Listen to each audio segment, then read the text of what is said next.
I don't know, I can't believe it. Those people, they don't have a heart, I guess, those guys up there on the top. They just do what they want, and that's it. They don't care. We have more of a unity with people working together, as opposed to individualism.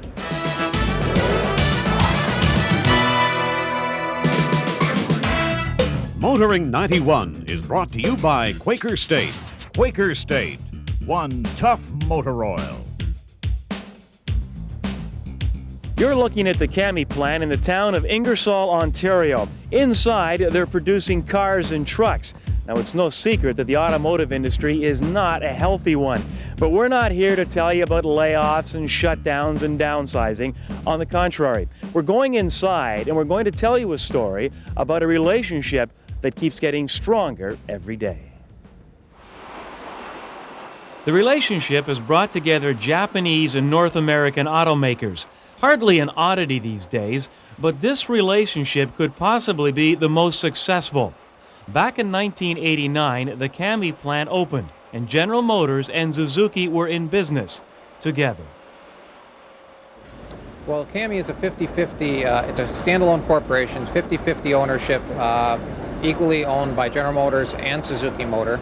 And the relationship, I think, has been good. I think both of them have brought different aspects of their expertise to the plant. Suzuki is predominantly responsible for the engineering and manufacture of the vehicles that you see going down the lines here.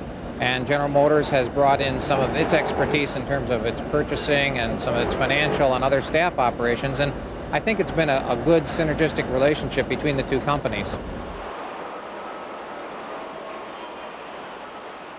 We have two vehicles that we're producing here. One is the car, which is sold by General Motors and Suzuki, both in the United States and Canada.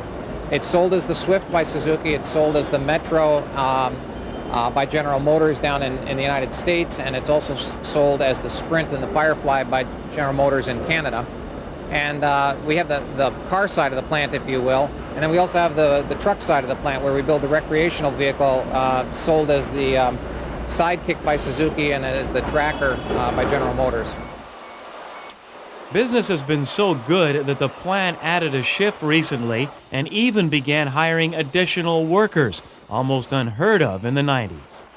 The real heroes of the plant are the people that you see building the product, and I say that for a couple of reasons. They're a very aggressive workforce, they're young, they're a very bright workforce, they've brought on a number of suggestions. We have a very aggressive suggestion program here that's meant both quality improvements and cost reductions to Cami. And because of that, I think the quality has been perceived on the products to be very good. The cars are very fuel efficient. They're a good value in the marketplace. The purchase price is very reasonable. And as the reputation for these products has grown, we've seen our demand climbing even in recessionary times. So we've been very thankful because one of the commitments that we've made is that when we put on a shift, we don't want to ever have to take it off. We don't want to have a layoff. So we're very careful as how we ramp up here in terms of meeting our full production. We don't want to just jump into it and then find ourselves in a situation in a recession where we might have to do some layoffs. And we've been very blessed with that, not having to face that. Just tell me what's going on here. Okay, what we're doing is a final check on the vehicles and make sure that all repairs have been done. And if we notice anything that needs to be repaired, we send it to the prospective areas. So this is basically the end of the line? Basically the end of the line, yes. After this, there's one more area called re-inspect, which the repairs that we have sent to be done are checked, and then there's FCOK where they go out the door.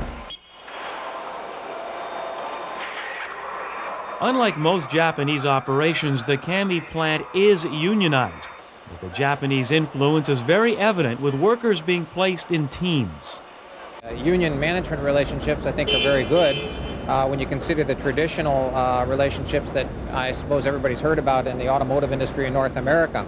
We are structured by teams where we have team leaders, and then each of the team leaders is responsible to a particular area leader. And the teams themselves really run the place. The changes, I think, here, thinking about here and what I experienced before, is the fact that we have more of a unity with people working together as opposed to individualism. That's one of the biggest things I see. And I also see now, I think, an honest approach by the company to try and help solve problems in the way of ergonomics and working conditions for the working person. As we spend our breaks together and our lunch hours together, which is a little bit better in other places I've been in because it was more so you were on break by yourself off your team area.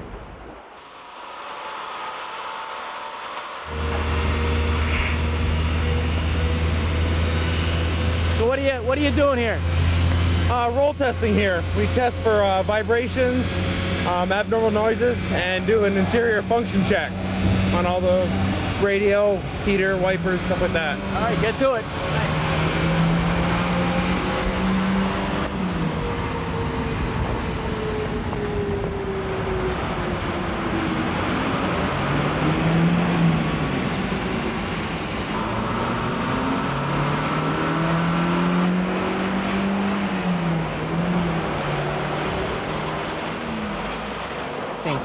My view is my hopes is that Cami continues on and grows, and who knows what the future may hold. I think that new products are coming, and I think it's going to be a very successful operation for both for Suzuki and General Motors Corporation.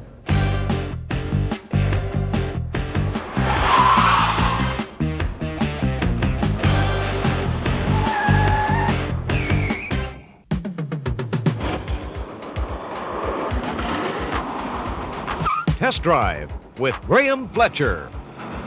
In tough economic times, many car buyers go in search of a car that isn't going to break the bank.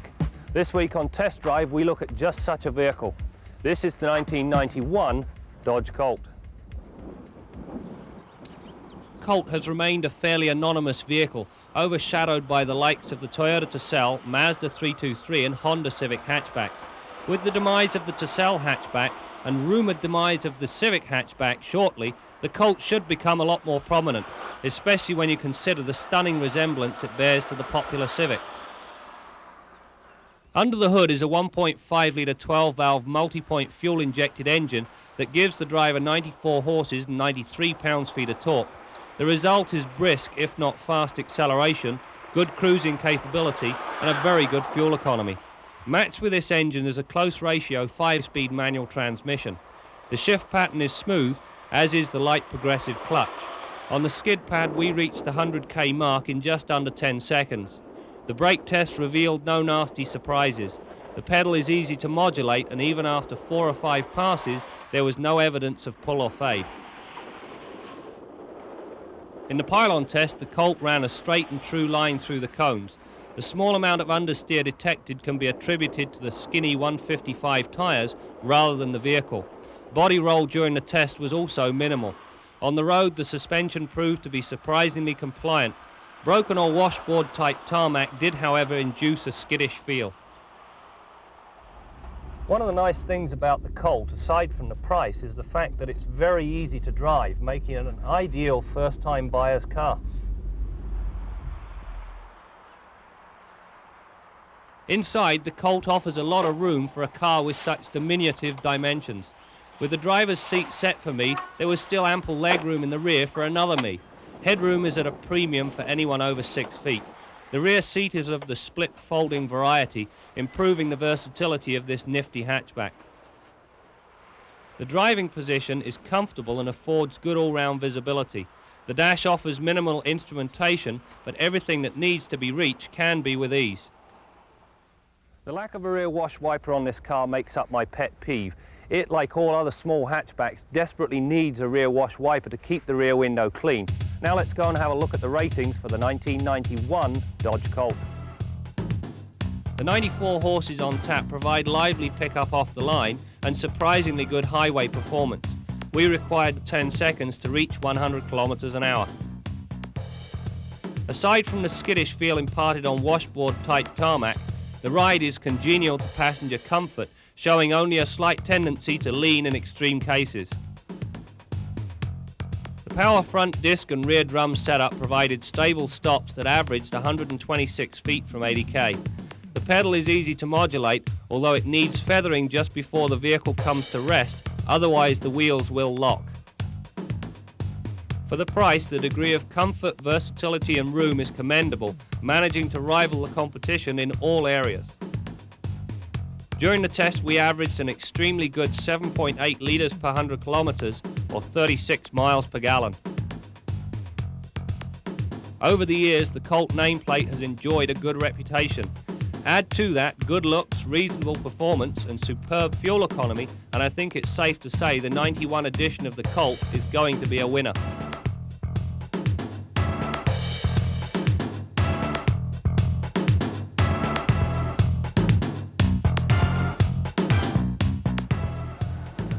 Some of the work teams here at the Cami plant even have their own mascots. Now, at first glance, this does look like a grasshopper, but this team is known as the Glasshoppers. And of course, one of the jobs on the line here with this team is to install windshields. How about that? All right, we're now going to join our main man under the hood, Bill Gardner. He doesn't want to talk about grasshoppers or glasshoppers. He wants to talk about a piece of equipment that controls the temperature of your car's engine. Here's a very small part of your car's cooling system that's going to have a major effect on its operation, and that, of course, is the thermostat. It's also an important part of your car's heating system, and it has a major effect on the car's efficiency and emission control devices. It's important that the car maintains a minimum operating temperature of at least 195 degrees Fahrenheit, and that's exactly what the thermostat regulates. It installs near the front at the top of the engine's cooling system, and its purpose is to shut off the coolant flow to the radiator anytime the cooling system is below 195 degrees Fahrenheit. So we want the water pump to circulate coolant through the block and the cylinder head, around the heater hoses to warm up the interior of the car, but not out to the radiator until the system reaches 195 degrees Fahrenheit. At that point, the thermostat will begin to open, and it will allow coolant to come out this top rad hose, flow through the radiator and drop some of that heat, and return through the lower rad hose. When the car cools back down to 195, the thermostat will start to close to maintain that minimum temperature. Now, if your car is overheating after a long run on the highway, that's a problem that's likely associated with the radiator, so don't pin that kind of a problem on a thermostat. If a thermostat's going to act up, it's probably going to overheat your car very quickly if it's stuck closed. Your temperature gauge will just keep climbing and climbing till it goes right off the top and overheats. So it's important to check this component regularly.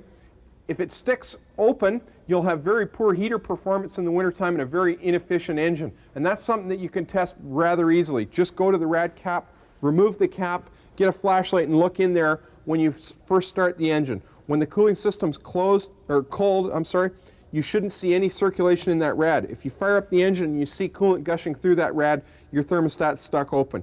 You should replace it with the correct one, make sure that it's calibrated to the right spec, and it's installed correctly in the engine.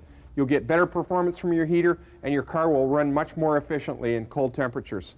Till next week, I'm Bill Gardner for Motoring 91.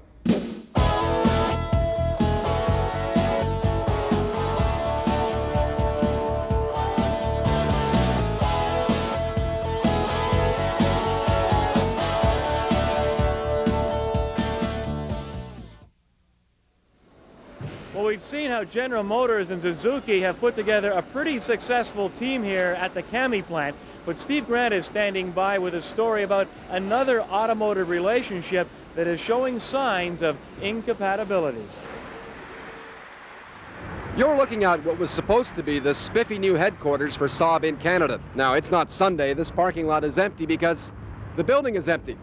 The sign on the door says it all. This place is locked up tight. Now, for the past 8 months, Saab in Canada has come under the jurisdiction of Passport Automobiles, a division of General Motors. Of course, you can still buy a Saab in Canada, but you have to go to a Passport dealership. And that has a lot of former Saab dealers very upset. In fact, they're so upset, they're going to court. To get to the beginning of this story, we have to go back to December 15th, 1989. That's when Saab and General Motors announced agreement on a deal that would see GM take over 50% of the Swedish car manufacturer. Now, finally, Saab had the funding to provide more product, be more competitive. Well, at least that was the feeling of the 32 Saab dealers in Canada. Oh, my first reaction would have been good. I thought with GM behind it, I thought, wow, we are a small a dealer, and Saab is not really that big yet. So I thought it would be good for all of us. I was very happy, in fact. Despite the sign, Andrew Tan is no longer allowed to sell Saabs. Shortly after the merger, Saab terminated its string of dealers, moving all cars into Passport dealerships. What we have here is a mass cancellation of 32 Saab dealers across Canada at one time, May 8th, 1990. And they had built up a lot of investment in terms of buildings, in terms of client base, customers, and so forth. And in one fell swoop, they've lost all that. And it's our view that the courts will compensate them to some extent for what they've lost. Now, when General Motors, or I should say Saab and General Motors got together and made this announcement, the video announcement, it was a two-parter. First part was the announcement by Saab in Canada that there would be no change, and the second part being the news conference from Stockholm with the media. And in both instances, it was made clear that there would not be any change. That's right, and we have a videotape of that conference. First, let me tell you what you most certainly want to hear, that absolutely nothing has changed with respect to the distribution of Saab cars in Canada. We at Saab Scania Canada are the importers, and you are the Saab dealers. Saab cars and General Motor cars will be marketed in completely separate organizations and by completely separate dealers. In fact, I must tell you that I take it as a clear sign of GM's respect for Saab that there will be no changes whatsoever in the brand name or the unique character of Saab. Will Saab cars be sold by GM dealers in the U.S.? No. Let's be quite clear on that. We will continue to sell our products through our Saab channels and Saab sales organization. So there will be no changes there. You will not find a GM product and a Saab product next to each other in the showroom. We definitely do not want to do that. That, along with many other letters and other things that were said, led all of the dealers to believe that they were going to continue to be dealers, and then all of a sudden they weren't. Andrew Tan says he was told to spruce up the place, get ready for more Saabs. Plans were drawn up to expand his showroom, and he set up an entire service center specifically for Saab. We are looking at an empty shell now with no cars, no people, no employees, no mechanics, and once we're so full of cars here, this is what GM and Saab has done to me. I don't know why I deserve this, because I was more committed than a lot of other dealers.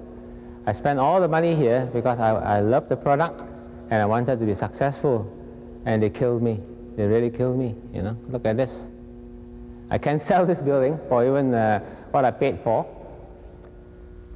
This really has done what to us, causes depression here. I'm emotional, I just can't speak, you know. This is terrible, you know. I'm lost for words, you know. This is, like Marino said earlier, you know, it's just like you lost your baby. This is as bad as that, you know. How much money do you think you've invested in all this to have sit here and do that? $1 million minimum. But the continuing losses is now accumulating to more than $500,000. Just sitting here, I'm paying interest, paying the heating bills, the lights, and everything else, you know. And I don't know why I deserve this. I mean, it was devastating when we got the news from Saab and that we were terminated, and I think it was not justifiably acceptable, you know, because you know, you don't just terminate somebody after 14 years of giving you a service, selling your product, representing your product, advertising your product. I still feel that what Saab's here today, it's not just because of Saab themselves investing in the marketplace. I think it was because of the dealer as a whole. They invested a lot of money over the years. They promoted, they look after their cars. And so therefore, I think it's a big shock to everybody. Many of Marino's customers are more than shocked, and they began to vent their frustration in a letter-writing campaign. In a letter addressed to Mike Johnson, then director of Passport Automobiles, a Saab owner writes, "Unfortunately for Saab owners and dealers alike, it marks the beginning of a decline and gradual phasing out of Saab automobiles in Canada." The letter ends, "Put this letter in your file and diarize, reopening it 30 months from now. If you are still selling and servicing Saab automobiles at that time, I will buy you a lunch at a restaurant of your choosing within the metropolitan Toronto area." Another letter addressed to Passport, "If you are willing to throw a very good outfit over the board, where does that leave me? It looks to me that after 12 years, it's time to look for another car manufacturer who appreciates my loyalty and does not have your complexes. I think that they made a business decision after the joint venture was formed to eliminate the Canadian overhead caused by the Canadian company.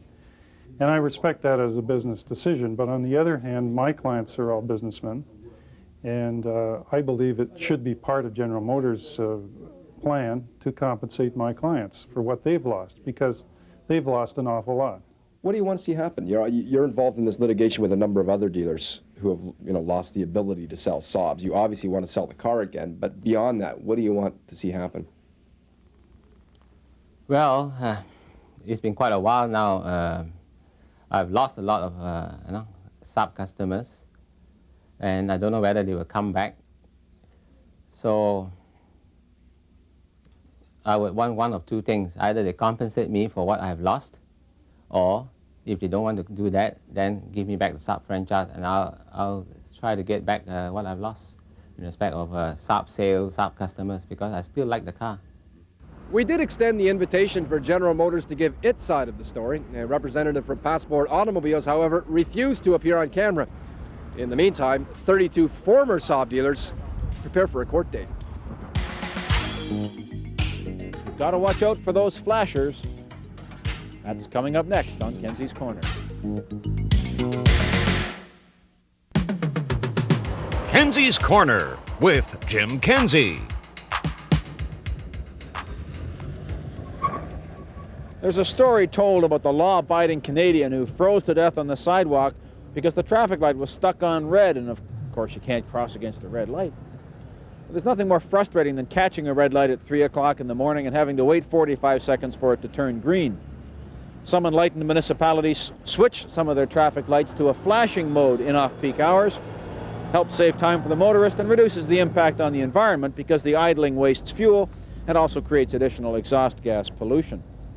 Some intersections, like this one, are controlled by flashing lights all the time. This particular case is a flashing red light in all directions, so it's an all-way stop, or the way these people are treating it, an all-way go. The law says you're supposed to yield to any traffic coming from the right side. That's why they call it the right-of-way instead of left-of-way. But what more often happens is that people arrive at the same time, nobody knows who's supposed to go first, everybody makes a kind of a faint start, then they all stop, and then they all run into each other. If we stood here long enough, I'm sure we'd be able to tape a crash for you. The proper approach: come to a complete stop, assess the situation, yield to the right if it's appropriate, be assertive but not too aggressive, have your brake pedal covered in case you've got to stop in a hurry. This is Jim Kenzie. Well, our tour of the Cami plant has come to an end, and so is the program, at least for this week. Now, we've shown you how these Suzuki/General Motors cars and trucks are built, but how do they perform? Well, next week, our man behind the wheel, Graeme Fletcher, is going to test drive a Suzuki Sidekick. So make sure you join us as we bring you more stories about cars and the people who drive them. Motoring 91 has been brought to you by Quaker State. Quaker State, one tough motor oil.